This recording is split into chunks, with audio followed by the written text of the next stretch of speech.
active.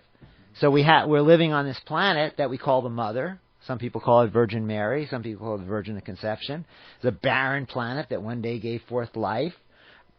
Metaphorically, very similar to the Horus myth or the Jesus Christ myths or whatever metaphor you want to live within that makes your life feel good. You know, it makes you feel like you're part of something. The Earth has literally magnetic shields and an atmosphere that protects us from this radiation. So when the sunlight finally gets to the planet, it's actually giving us life, and it creates this photosynthesis. Now they want to say photosynthesis. You know, we've all gone to school and we're taught about photosynthesis. Not really, because it's simplified, and we understand that photosynthesis is just the combination of carbon dioxide and water in a plant that has chlorophyll, or chloroplasts that are cells that contain chlorophyll, and within this chloroplast, somehow magically the carbon dioxide and the water can combine together to form simple sugars, releasing pure oxygen. Okay, so we have this situation. That's how it's been explained to us. It's much more complicated than that. The chlorophyll itself is a huge molecule. This is where the spiritual aspect comes in. Because if we look at a chlorophyll molecule, literally a molecule of chlorophyll, it's basically this huge organic molecule, and just in the middle of it, of each molecule, is one atom of magnesium. Okay? Now, a lot of people see that green juice coming out of a plant when you cut it, and that's chlorophyll. And some people do wheatgrass, and they'll juice up chlorophyll, and they'll drink this green drink. And that's sort of analogous to, let's say, the blood of the plant. Now, interestingly enough, when we look at hemoglobin is exactly the same molecule as chlorophyll. The same exact organic molecule, except in the middle of the hemoglobin molecule is iron. And the other side of it is iron attracts the oxygen. It's not creating oxygen. It actually brings the oxygen into our body. So there is sort of a cosmic connection between us and plants, just on the physical basis. Okay? So to create these simple sugars from which all life comes, there's a number of minerals and enzymes and all kinds of other things created to allow this to occur. That's why they don't have any chlorophyll making. They don't have any photosynthesis machines yet. And if they did, there would be no plants on this planet. You know, the technology would just be knocking out simple sugars with carbon dioxide and water. But it's a very complicated, huge amounts of pathways and chemical pathways and to create this. And the important part of a plant, so it's now photosynthesizing, right? There's still a lot of radiation coming, but it's not deadly radiation. It's not killing us. But it's enough radiation that when a plant produces its seed, that radiation hitting that seed will disrupt sometimes the creation of that seed in such a way that the seed won't be able to make progeny over time. It'll just get too many mutations.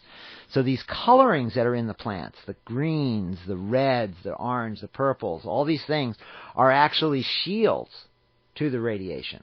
This is scientifically proven. And when we eat these foods, the apple, the red apple, actually has the apple pectins and the substances can actually shield us from radiation. This is scientifically proven. So if you're worried about radiation, eating an apple a day actually is good. Eating these colors are very good because these colors also protect the plants from insects. They protect them from funguses. They protect them from basically diseases. So when we eat a red food or an orange food, we're actually eating medicines, phytonutrients. We're not just eating vitamins and minerals and sugars and stuff like that, but we're eating these compounds that have protected the plant from radiation, from insects, from all kinds of problems. So when we're eating something that's red or something that's green or something like that, our body instinctively knows we need that protection. We need that, okay? In fact, one of the studies back in late 60s that I read that really almost crystallized where I'm coming from now was a nutrition study. I think it was done in the late 50s. And they took 3 to 5-year-olds, 50, 40 or 50, and they separated them into 2 groups. And one group was put into a room with just bowls of food, all kinds of food, everything you could imagine.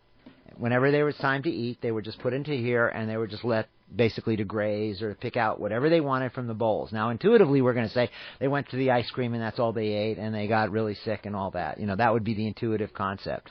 And the other group, the 50 kids, were fed a strict diet created by board-certified nutritionists. And they were given this perfect diet and forced to eat it, basically. And they were fed this perfect diet. And this is back in the 50s, so it wasn't really as sickening a food as we're eating now. It was fairly wholesome even then. And then at the end of a few months, they tested the children, as they could test them, for mineral levels and for health and for growth and all this. And they found out that the kids that were allowed to graze instinctively ate a more balanced diet than the ones that were fed the nutritionist diet. That they were healthier, on every scale, on every level. So that basically said that to me, and this is where the supernatural comes in again, is that we instinctively know what to eat. Right. But with the prevalence of synthetic flavors, the prevalence of synthetic colors, we have lost that ability. Because when you eat a red shave ice, you're not eating a red that came from an apple. Right. You're eating a chemical that looks red. When you're eating something that tastes like a banana, you're not eating WD-40. Mm-hmm. The banana flavor is what's helping us with our health. Yeah. So when you eat a banana bread that's been flavored with WD-40, maybe our body's going, okay, that's a banana, I've got that, but you don't have it. So many of our problems, I think, can be laid to the fact that we give these chemical-laden foods to children at a very, very early age. So when we look at obesity, we look at eating disorders, ADHD. Well, I don't believe that even ADHD. Yeah, I think it's a fake thing. But yeah, when we start looking at hyperactivity, we look at kids that have developmental problems and stuff like that. I believe we can lay it at the feet of these chemicals because these kids are not getting the phytonutrients that we evolved with, and this is only in the last 3 generations. And when we do these studies, we start seeing. In 3 generations, reproductive problems, which I think we're seeing in our culture right now. We're seeing, we have to have immigration into the United States because we're not creating enough babies right now in America. It might be something to do with abortion, but I think that just the desire for abortion might be a sign of a problem in our culture. The fact that people aren't able to create families anymore. Yeah. We're not able. Almost 50% of women are giving birth without a partner, significant partner, and this is totally against our culture and our evolutionary processes. And we're seeing children that are basically being raised from a year on by strangers. They're not even in the nuclear family anymore. And I'm not judging somebody that has to go to work and has to drop their kid off at daycare and stuff. I'm definitely not judging them. But the reality is to be healthy, we have to look at a continuity. And the continuity's been broken. The continuity is a child has 2 parents to look up to who protect them from everything, feed them good, healthy food so they can evolve genetically correctly, so all their things fire correctly. Because in genetics, if we went back and looked at genetic books from 20, 30 years ago, there was 80% of the genome they thought was just junk. And they thought 10 or 20% maybe has something to do with something. And now we've mapped the genome and we realize that a lot of the genome is turned on sometimes and a lot of genome is turned off sometimes. And that a lot of it, they still don't know what's going on with it. I think that has more of a spiritual aspect and other things. But the fact that we need our genes to turn on and off correctly, which is, I think, a lot of people think cancer is caused by a gene that doesn't turn off and it just starts growing and growing and growing. There are a lot of diseases, they say, are genetically based. But if we really take it back, where are these problems coming from? I think it all comes from the lack of food. And so where does food really come from? And that's where we get to supernatural agriculture. It comes from the ground. It comes from a seed someone puts in the ground. It comes from being grown correctly. And now, again, we look at the food from 45. What happened with the food? The introduction of synthetic colorings, food colorings, they called it. I mean, I literally, when I was a little kid, and I would take colorings and put it in things, I thought they called it food coloring. I thought it was coloring came from food. I didn't know it was coloring chemicals that you could put in food. Right. So that, they weren't really, they were disingenuous at best when they were teaching, when those foods came along. And so what else happened in 1945? We had just finished a conflict, a world conflict. And as this show evolves, I really want to get into the real specifics of the world conflicts, and I think that eventually we're going to really start from, I would say, 100 years ago. I think today is the 100th anniversary of the beginning of World War I or something. And it's right around this time. 1914, yeah. So this is the year, this is the 100th anniversary of World War I. I'd like to get into why did we fight World War I? Why did that happen? Why did they create the United Nations? Where did Mao Zedong come from? And where did Hitler come from? And where did all these conflicts come from? The 100th anniversary of the Federal Reserve. Is it coincident? Yeah, absolutely correct. Oh, you did? Okay. Well, to go off on a tangent, you realize that the film that the Federal Reserve made, the first money they printed out of thin air, they printed it and gave it to England and France to arm themselves against Prussia.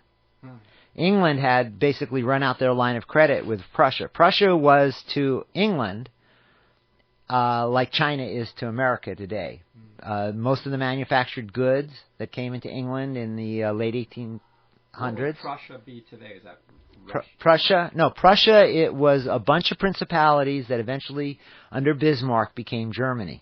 Okay. So when we taught history, we're taught we fought Germany, but in reality, we were fighting Prussia, which was a number of different principalities. Mm-hmm. And they made their money in many different ways. They had Hessian soldiers. They were mercenaries. They had the Ruhr Valley was a huge manufacturing, Bavaria, Mercedes-Benz, all those kind of guys came out of that. They had huge raw materials, lots of raw materials. They were technologically incredibly advanced.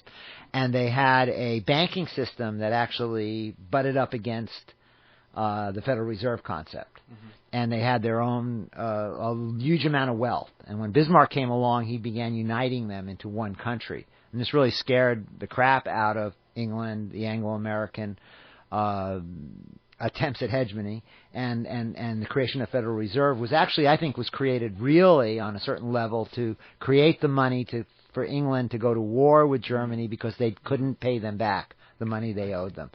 And that was one aspect. And then we have to look at the dissolution of the Ottoman Empire, the colonial connection between Germany and the Prussians in the Ottoman Empire, and the fact that Turkish oil they were just going oil is going to be, the future, and how important Turkish oil was, because that was the first real in that area where oil was found in Turkey or Iraq, all that area kind of. They hadn't quite got down into Iraq yet, but Turkey and the Ottoman Empire. And so it was really a grab. It was grabbing basically the German colonial trip they were doing, which had basically control of the oil, the future oil, the way the Anglo-Americans looked at it, the money system that wouldn't have allowed the Federal Reserve to really have its power, the amount of money that England owed Germany, and basically the fear that Bismarck was going to create a superpower with these Prussian republics, basically. And that's one aspect. Another aspect was the Federal Reserve when it was created. People have to understand the Federal Reserve wasn't created by Americans to try to make America great.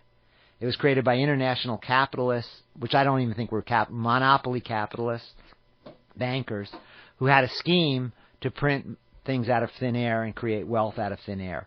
And their enemies was anybody that was creating things from the ground.